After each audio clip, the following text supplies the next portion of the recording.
Welcome to Lynn Cullen Live, talk radio without the static. Email your questions and comments to Lynn at pghcitypaper.com. And now your host, Lynn Cullen. Hey, I'm a little afraid to even start talking here. Hi, I'm hoping,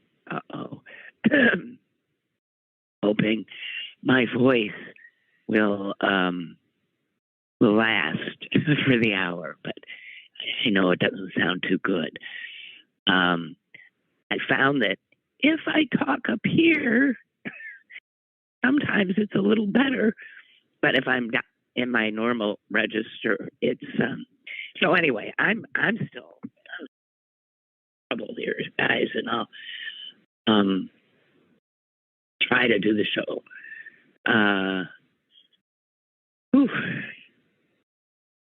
You know, I don't know if it's just me. Have we forgotten how to be sick? I'm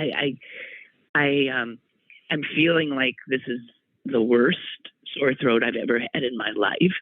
And I'm wondering, did you just forget this be the worst? And how hard it is to get any care? My doctor won't see me, even though I have 2 negative COVID tests. I'm so confused by all of it. And I get the impression that they just don't think there's anything they can do for me. But I don't know. I feel very much abandoned and alone. And I guess the worst part of this kind of thing is the nights, because you can't sleep. And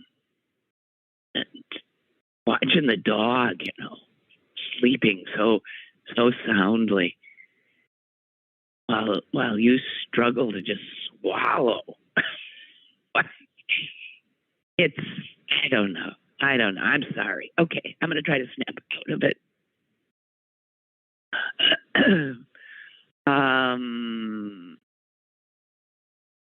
I hate Joe Manchin. I'm sorry. I know there are those of you who say, I don't hate anyone. I don't know the man. I don't care to.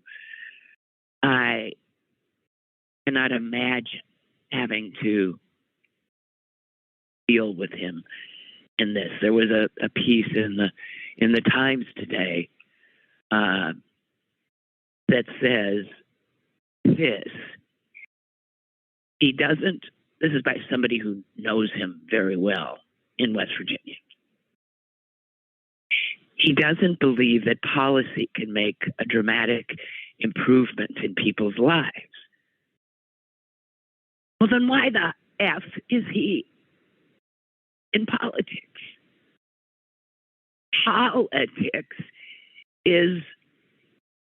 Politicians are supposed to do policy. He doesn't believe policy can make a dramatic improvement. How can you not think that? Has Social Security not made a dramatic improvement? You can go on and on and on about things that have been passed by invariably Democratic Congresses that have made lives of people dramatically better.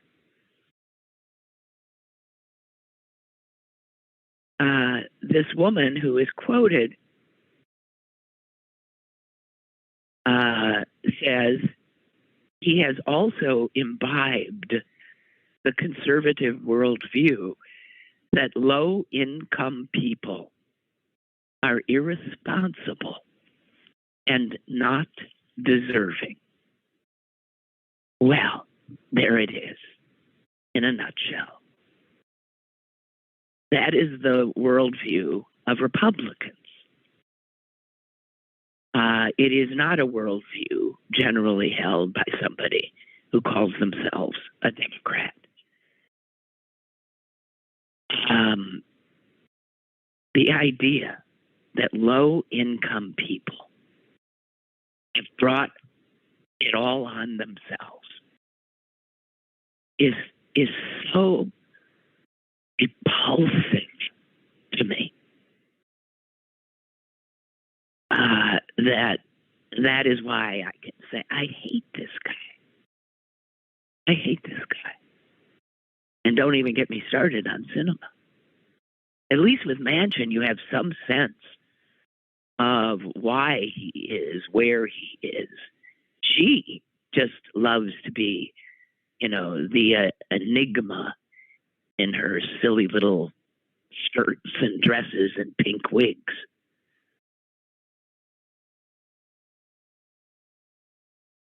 And another quote in this article is this, and this, I think, is true of so many people in Washington. The most charitable thing one can say about Manchin's position is that he has no sense of urgency.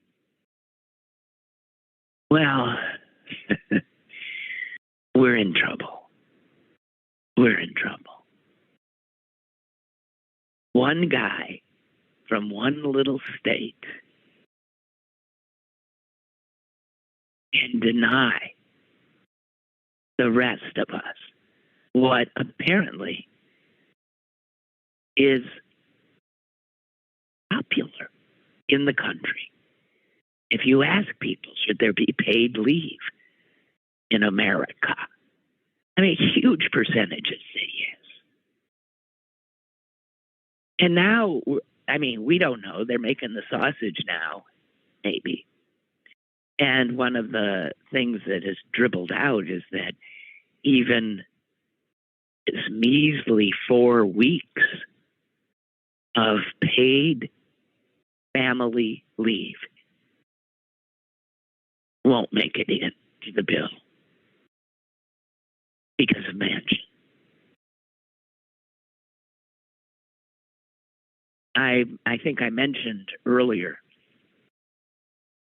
that 4 weeks of paid leave initially began when this bill was first drafted. It was 12 weeks. Manchin had a hissy fit. So it was dropped to 4 weeks. And it appears that that's going to go down as well.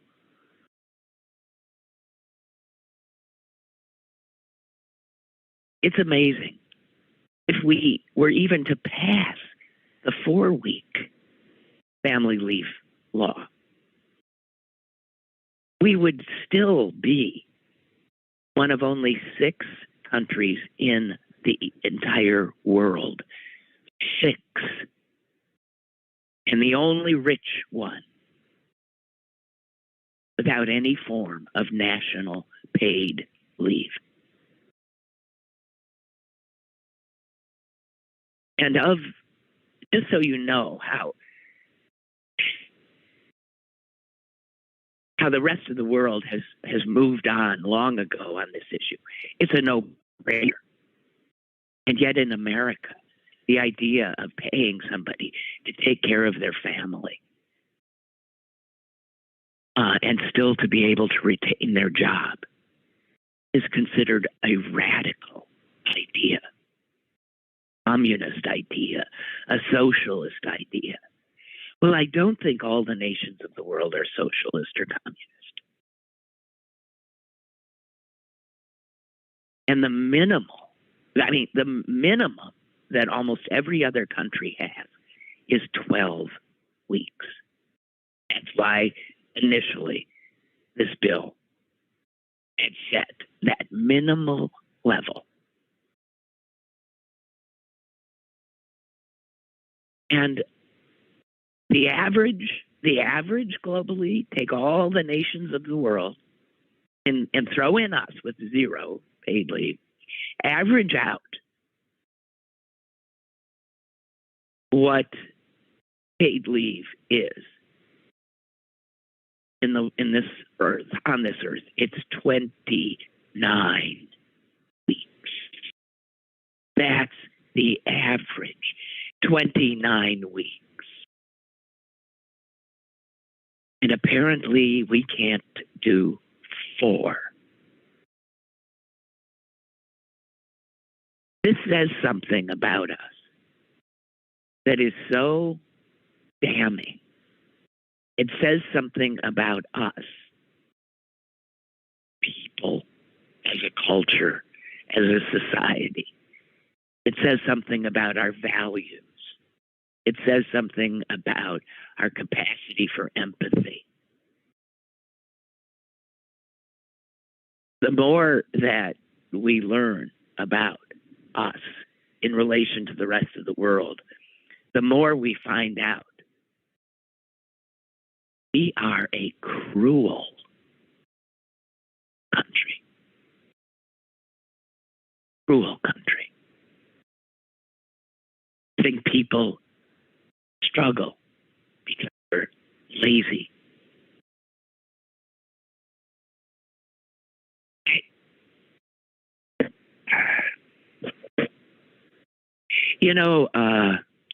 When many nations of the world started offering paid family leave, I'd surprise you,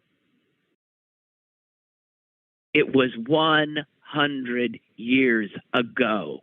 100 years ago, 1920.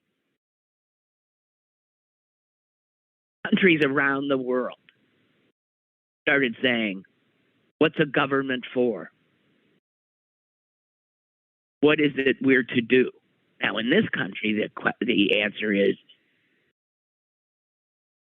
build weapons of destruction, of mass destruction. That's the only thing we never question. Military spending. But as soon as spending has to do with we the people, the little people, children, the elderly, the poor, never any money. All of a sudden, the Manchins of the world start freaking out what is possible. And they worry about bottom lines, but only when it has to do with legislation that would help regular people.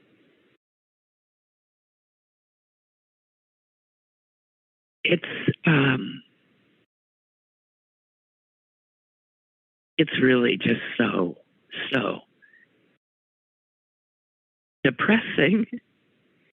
The reality is we only start freaking out about money and cost when we're talking about legislation that benefits women and children. It has to do with corporations. We're making war. We're always all in. Outrageous. We should hang our heads in shame. 100 years after many nations of the world said this is what government should be about, helping people in times of need. 100 years have passed, and we still can't muster a measly 4 weeks. I believe I have a caller. Caller, go ahead, please. Hi. How you doing, Lynn? Hi. Not so good. Yeah. Problem with the country, too, is nobody wants to be responsible for anybody else. They feel, well, they're going to have to be responsible for themselves. So the whole idea is like, I got mine. I don't care if you get anything. Or this, that's right. My daughter-in-law would say, as a Republican, the fittest survive. And that's how she believes, too. It's like, well, that's them. They did that to themselves. And they really believe that. Somebody's working in a dead-end job. They think they chose that lifestyle, which is so wrong thinking. I mean, that's... It's unbelievable. It's unbelievable. Yeah. And I think, I once saw an essay that tied this to the racism in our country. That the sense is that these undeserving poor are overwhelmingly Black people. And so even poor white people are willing to forego any help because it would also benefit Black people. I believe that's true. I think if I was Biden, I would say to Manchin, listen, Manchin, you got your way this time. Get more of a majority, you're going to be insignificant, and you're not going to be the top dog here. And I don't know why they should just say to hell with them. You know what I mean? Want to be that way because you're giving one guy all that power. I call him President Manchin now. It says it's President Manchin. Yeah. Mm-hmm. Well, and you know what? I hate him too. And I don't care what people say. If I hate somebody, I hate him. I don't care what they think of that. Yeah. No, he's the misery and destruction. I could listen. Yeah. So you exactly. Can hate people. Yes, you can hate. Oh yeah. Yes. So, righteously hate them. Yeah, thank you. Thank you. I don't buy that. That comes from religion, which I'm more spiritual than I am religious. So that's a whole different conversation. But I hate when people say I don't hate anybody. Well, I do, and I'm not gonna, I'm not gonna hold back on it. I don't like Cruz. Okay. The list goes on and on. I mean, they're criminals. Actually, they're criminals in Congress. They are just criminals in disguise as politicians or congressmen is what they are. Thieves, murderers. They're killing people. Yes. With their indifference. Okay, thank you. Okay, thank you. Mm-hmm. Bye. Delana writes, hearing about the paid family leave not being included in the bill this morning makes me so angry. I don't know, is this a done deal? They're saying this is I guess what at this point is feared that it's gone. Delana says, if I were to have a baby in the next few months, I wouldn't be eligible for even unpaid family leave because I haven't worked at my job for more than a year. The best I could do is 6 weeks unpaid. Can you imagine? 6 weeks after pushing out a baby, and I would have to drop it off at daycare, a 6-week-old child. It's just sick. Pro-life, my ass.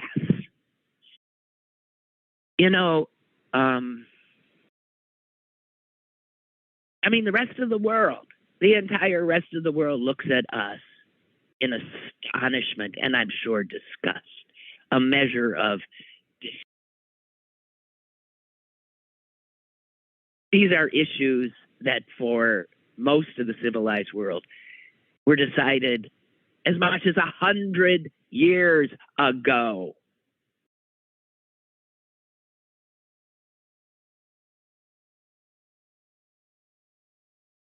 I remember when I adopted my son, I asked if. Oh, here's what I want to say before I get personal. First of all, how many people do you think can afford unpaid leave?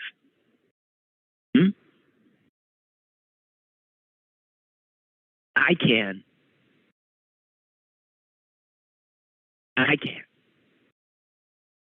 But I ain't the average American. Unpaid leave is an outrage. Because given what American jobs traditionally pay, people live from paycheck to paycheck, and they can no more afford to have even a day without pay, let alone a week or 2 or 3 or 4. And that's what we've got. Shame on us. Shame on us. It's as if the worst of us are constantly winning. I can't bear it.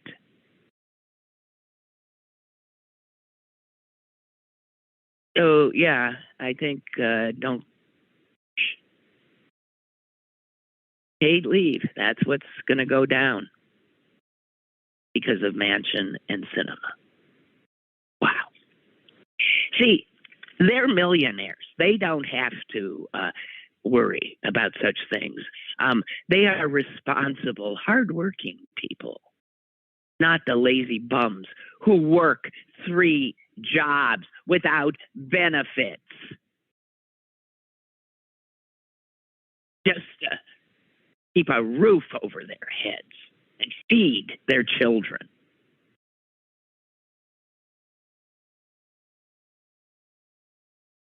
A country with this level of cruelty at its political heart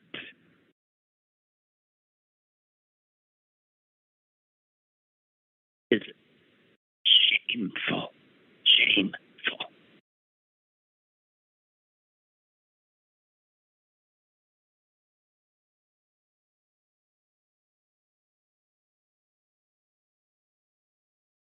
Yeah. So, all right. Speaking of that, when I was in the grocery store last, over at the meat counter. Sorry, you vegans and vegetarians. And there were 2 older women, black. They were stunned at the prices. I just heard their conversation. I didn't look to see what cut of meat they were looking at. It doesn't matter. Do you believe this? They said. Well, who can afford this? Who can afford this? And I thought to myself, ashamedly, I can't.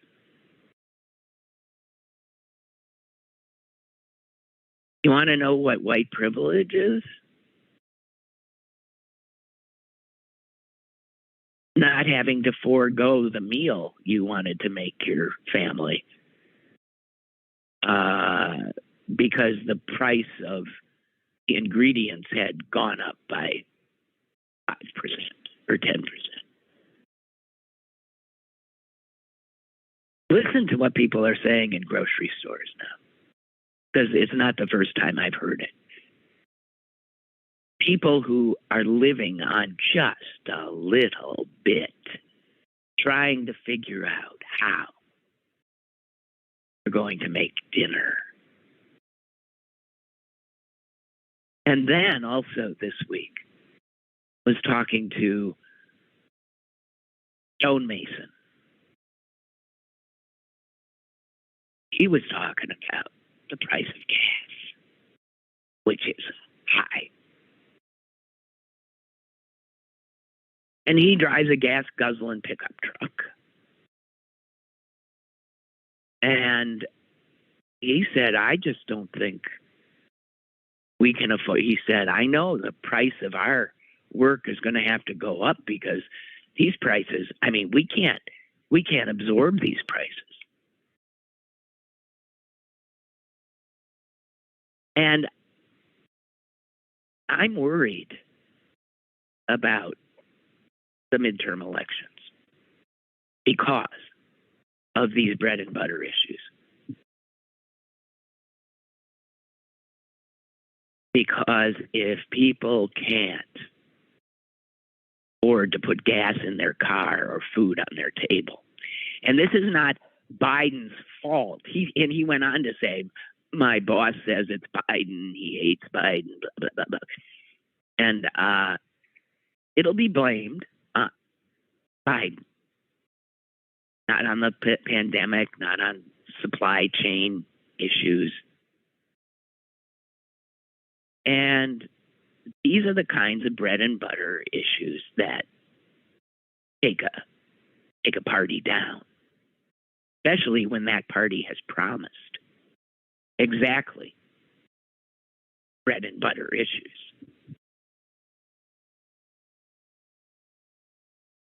I don't know. Do not know. So when I adopted my son, so this is what, 30 years ago, I asked if I could have like a few weeks off because it, you know, I was a first-time mother. He was a little teeny weeny thing. And I was told by the woman in charge, a truly horrible human being, by the way. Here's what she said to me. When I had my child, I didn't get any leave. And there's no reason you should either. You haven't even given birth, she said. And I remember saying, it's not about me. It's about the child. Nah, she was having none of it. And then she went on to school me in what really was the issue. There was no real pregnancy leave at WTAE. There was none. There was disability leave. That's what it was. A woman who had just given birth was said to be disabled and thus could keep her job. I can't remember for how many few weeks, unpaid, while she tried to get abled again. And because I had not birthed this child, there was absolutely nothing for me. This is a cruel business community. And country that does not care about children and about families, no matter what politicians say. And by these, I'm talking about the Republicans, by and large.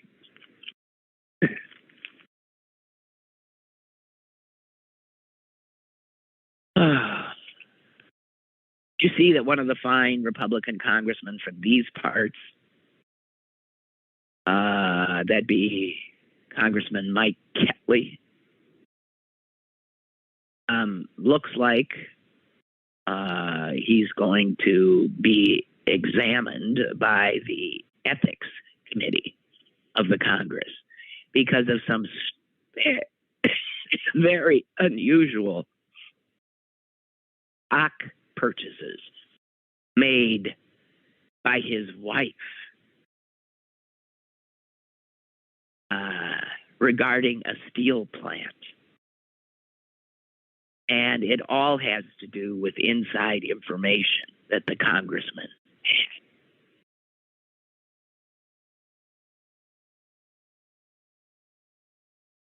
So these are vile crooks and grifters.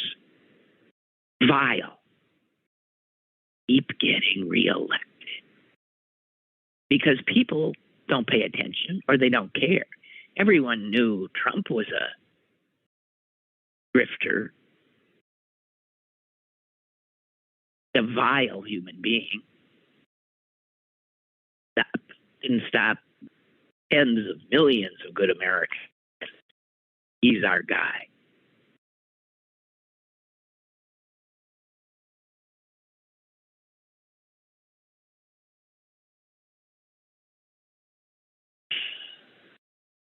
Sorry, I don't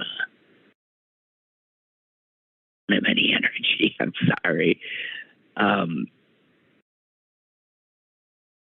came upon something that I found interesting, surprising. I don't know if you saw that AMC theaters are starting certain locations. When they show their movies, there's going to be captions. They're going to caption the dialogue. And the reason they give is that so many Americans now regularly watch their televisions with captioning, subtitling on.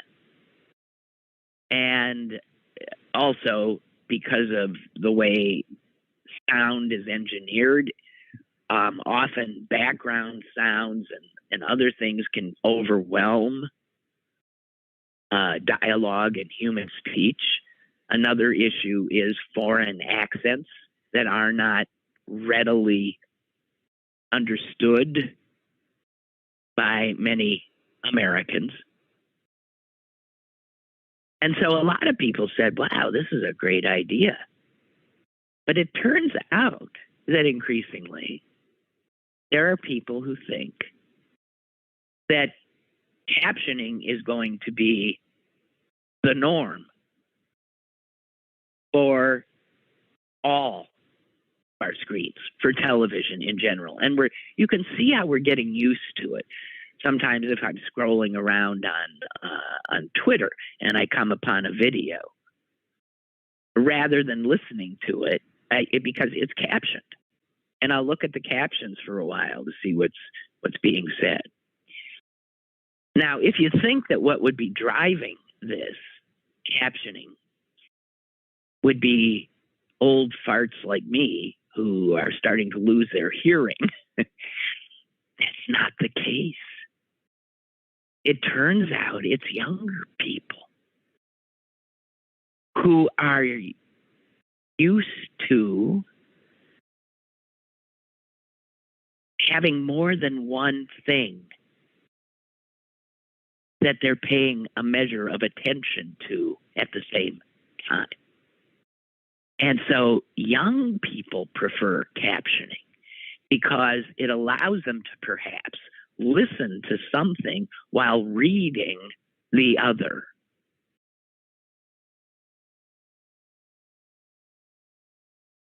A poll that was taken 3 years ago surprisingly came out with 75% of people polled saying they always or very often favored captioning. But it's driven by what's called double screening. So I know when I watch something, let's say my kid comes over and we're watching something on TV together, the captioning is on. I thought. But he's always got his phone in his hand and is also looking at something else because these younger people's brains have been wired differently. I have little doubt that they are not getting, obviously, that, this divided attention is not the same as if you're paying total attention. There's no way something is getting in as clearly. But that's what young people do now. So I see in this article that parents are absolutely stunned that it's millennials and Gen Z that want the captions on. One mother said, my 16-year-old insists on subtitles. And people who study adolescence say that these kids want it because auditory processing is more easily impacted by distraction. So it's better to have writing up, and more will be captured. Also, young people have grown up watching tons of Japanese-made cartoons, anime, and other. They are totally used and have been used to captions. I guess, is Squid Games a biggie now? Is that caption? Probably. Yeah, it's Korean. So they are used to it. And the other thing that people are saying makes this an inevitability is that young people also grew up with comics. And a television screen with a subtitle or a movie screen with a subtitle is really just a moving comic book.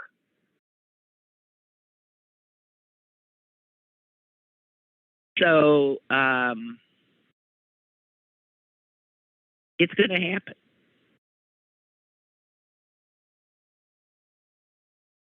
And it could be soon, if you ever get back to the movies, that you'll be given the option of choosing an open caption screening. And don't think that entertainment moguls are not fully aware of this. So this is a headline in this piece, just flagging it for you so you'll know. Subtitles are the future. And sorry for those of you who hate them, because it's being driven by millennials and Gen Z. They love them. And so all these streaming services that we watch are eventually going to have to come over and do it as well. Oh no, Sandra's, I got so much feedback from the oyster and a slot machine stuff from yesterday. For those of you who, I am sorry I ever brought it up. This came about, if you didn't, I'm going to very quickly try to recap. Ava Gardner, the film actress, was quoted in The Week magazine, which is a very, staid magazine, as having said about her long ago fling with a younger Warren Beatty that it was like an oyster in a slot machine. That it? Yeah, an oyster in a slot machine. And I read that and was so mixed. I thought, what the hell does that mean? So I asked my sister yesterday. She was on. She didn't know, and she's a bullshitter. And I think, didn't she finally come up with something a little bit? And then Mike called in, laughing at both of us, and told us that it was about, it was obviously sexual. He had his take. But after that, guys, here's some stuff that I've gotten. Oh, gosh, I'm not going to get this one.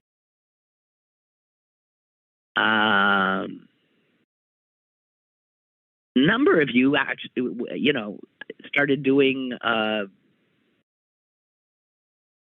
to say here, started doing research that Joan College. Oh, here are the ages. Thank you, Joan Collins. Oh, it's Joan Collins. It wasn't Ava Gardner. Sorry, that was another anecdote. This is Joan Collins at age 26.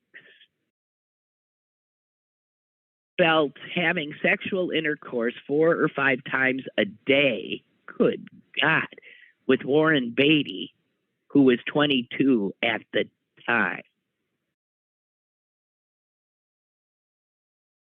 What? I don't even know if I can read this. Anyway, this is someone named Ann Althouse, and she says, I'm just going to read it. If you're more squeamish or more puritanical than I, you better cover your ears right now, because this is what this one says. An oyster in a slot machine, is it shucked or unshucked? It's fucked, but is it shucked? Seriously, I'm having trouble understanding the simile. He's the slot machine, right? Okay, I'll stop. I'll just read this. She's like the coin you put in the slot, except she's an oyster. Is the shell on or off? Because that would really affect the feeling for the oyster and the slot machine. I'm not getting this whole male-female anatomy of this. Shouldn't the woman be the slot machine? Yeah. And isn't the man, if he's an oyster, presumably shucked and not doing too well sexually? So this woman says, so I Googled like an oyster in a slot machine, and aha, it's an old George Burns joke about an old man having sex. Have you ever tried to put an oyster in a slot machine?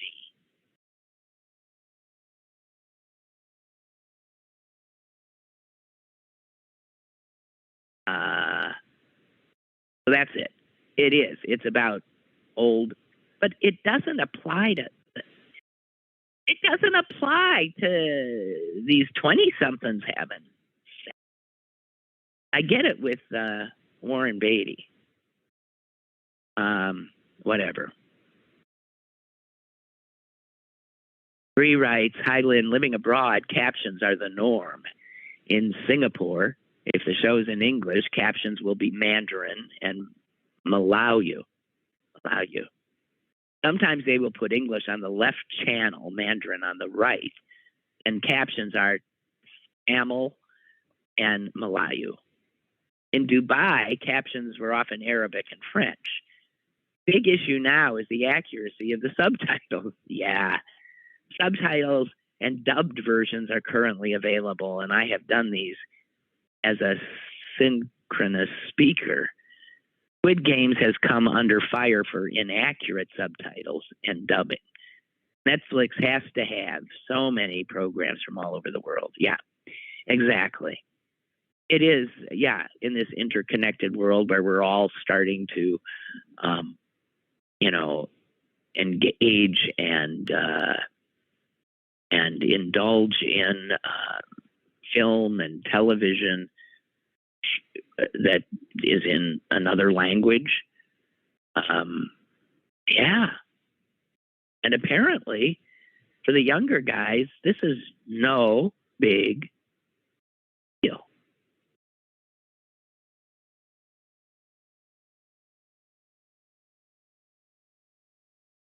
Okay. Yesterday, Susan and I went berserk about this judge in the upcoming trial of Kyle Rittenhouse, this despicable little kid who is a hero to murderous white supremacists in the Republican Party. I just wanted to add that for emphasis.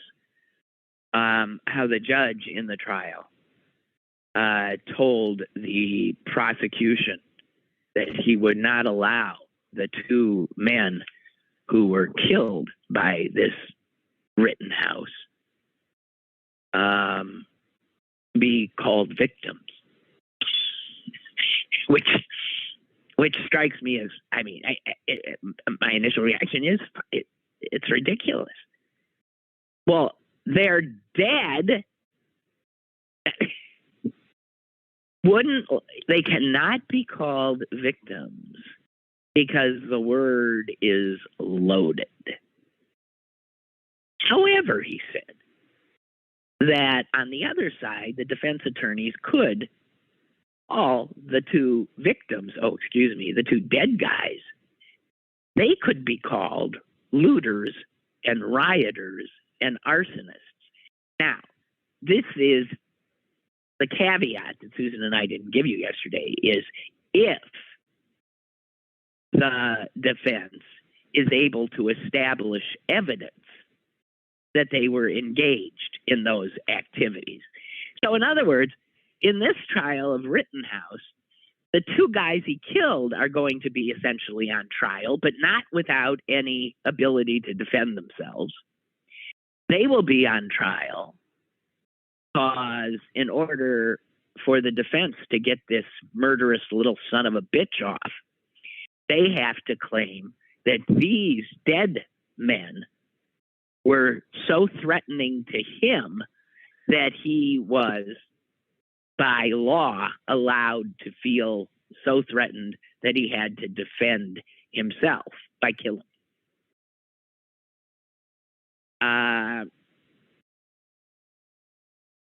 Another thing, though, that I found is that the prosecution has also tried repeatedly to introduce evidence of Rittenhouse's white supremacist viewpoints, and the judge won't allow it. The fact that he's associated with the Proud Boys from the insurrection and other venues. And they also, the prosecution, has a cell phone video that was taken weeks before Rittenhouse shot and killed two.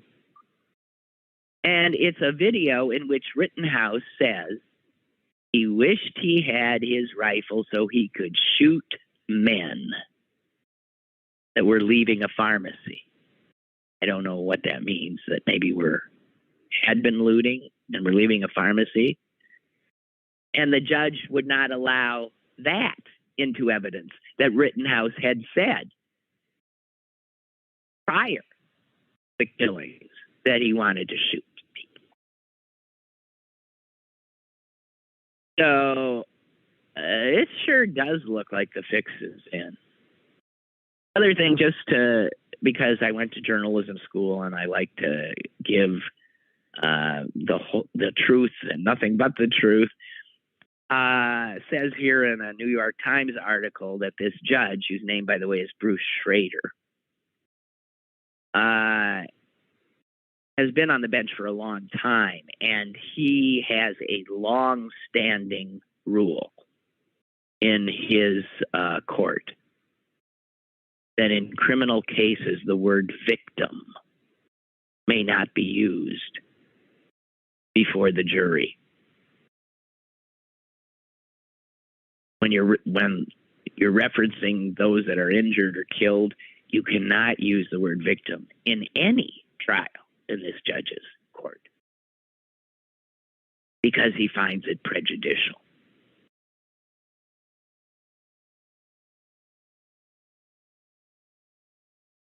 I don't know.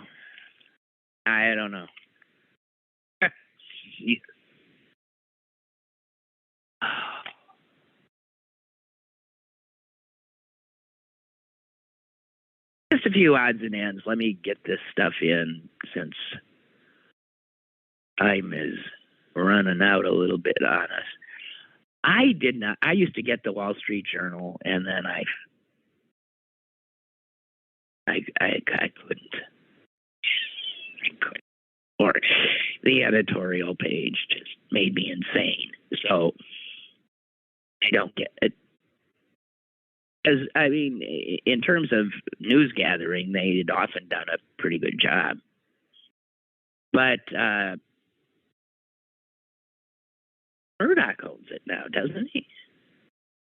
Did I dream that? Ever. Apparently, the Wall Street Journal, I don't know, it was today or yesterday, printed a letter to the editor from one Donald Trump. Now, as we know, poor Donnie has had his favorite platform, Twitter, taken away. And so to get his message out, he's struggling a little bit. Well, damn if the Wall Street Journal didn't come to his aid and said, you just write yourself a letter to the editor and we'll print it. And they did. Now, here's the thing. The letter was filled with total falsehoods about the election, 2020 election, Pennsylvania. And apparently, I haven't seen the letter. Apparently, the letter calls for an Arizona-like audit of all the scurrilous, fraudulent voting that occurred here in Pennsylvania, even though, as we know, that simply didn't happen. And in fact, the only voter fraud that has been uncovered is that of Republicans attempting to vote twice or vote for using their dead relatives to vote for Trump. But that the Wall Street Journal would allow this is, I find that chilling. Because one would think that I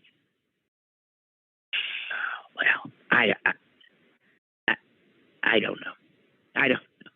What I saw was again, this was on Twitter, a guy who is a councilman, I think, in Philly, who has been on the receiving end of unbelievable threats to his life and his livelihood because he helped oversee the election there.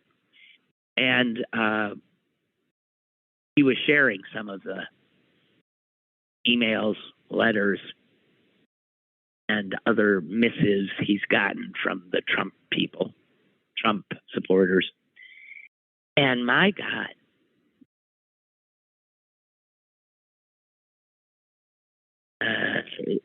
he's literally threatened with being killed. They tell him that they know where he lives. They put his address down, and they say the bullets will be arriving at blah blah blah, and watch your back. This is not gonna. And this is what's happening to not only school board officials, but to voting officials all over the country. Now, this guy had a word for it, had two words for it. He called what is happening to him and what is happening in a lot of these school boards now. He called it domestic terrorism. And you know what? Exactly what it is. We know it's domestic. It's right here. And we know it's terrorism because it has no other reason for being than to terrorize and intimidate and ideally force people out of office. So this is why when I'm always being so negative, this is spreading. It's around here locally in school boards. We see that, right? Mostly in suburban areas and rural areas. It's the Trumpers trying to terrorize people who are simply trying to do the thankless task of overseeing our schools or overseeing our elections. And the reason they are being subjected to this terror and intimidation is because they're on the wrong side. Big lies. They're on the wrong side of the big lie about critical race theory. They're on the wrong side of the big lie of voter fraud and an election stolen. And so it's not just the guys on January 6th storming the Capitol. It's your neighbors all over the country, now storming school board meetings and storming other political institutions in an attempt to intimidate, terrorize, destabilize, and again, ideally, push the civic-minded folks who sit in these positions out so that they can take them over and do what, well, needs to be done. So when I say the insurrection is ongoing, I mean that literally. The insurrection, the threat of violence, is ongoing. It is something that we are getting used to, right?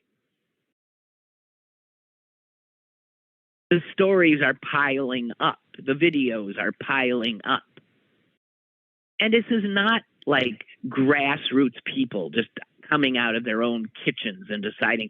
This is a choreographed affair underwritten by big money in an effort to kill this democracy so that the capitalists and the fascists own it. The insurrection happening every day. The terrorists might be the guy standing behind you in the supermarket. They are our neighbors. They sit in the legislature in Harrisburg. A lot of them. A lot of them. They sit in the Congress of the United States. They sit in governors' state houses. And they're working in concert. And if you don't see it because our media is too craven, pointed out, keeps trying to cover all of this as if it's business as usual.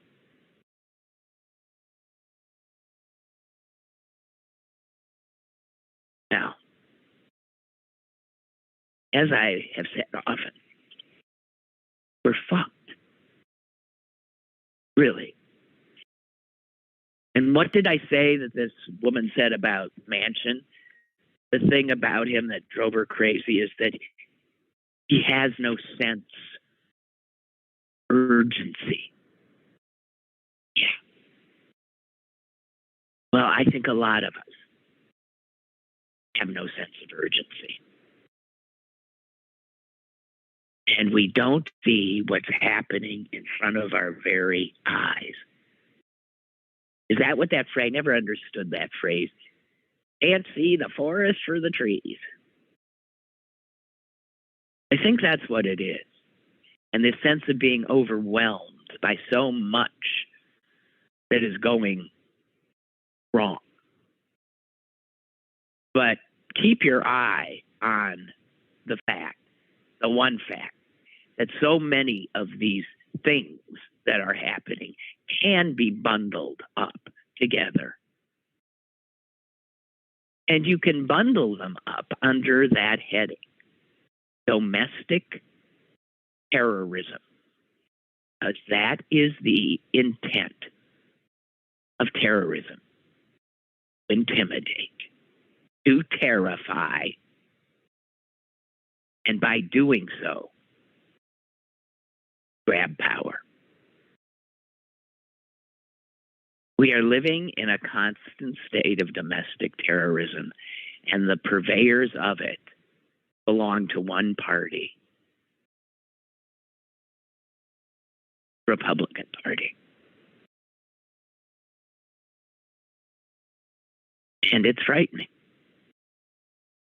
Okay, on that happy note, I'm going to take my ravaged throat Dear God, when is this going to stop? I forgot. Do these things last for weeks? If it does, I can't take it. Okay, I'll shut up. It's awful. Thank you for letting me croak in your ears for an hour, because it's an hour I didn't obsess on it quite as much. Thank you. All righty.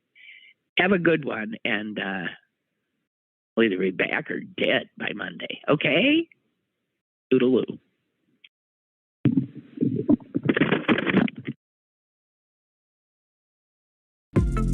Lynn Cullen Live, Monday through Thursday from 10 a.m. to 11 a.m. and archived at pghcitypaper.com.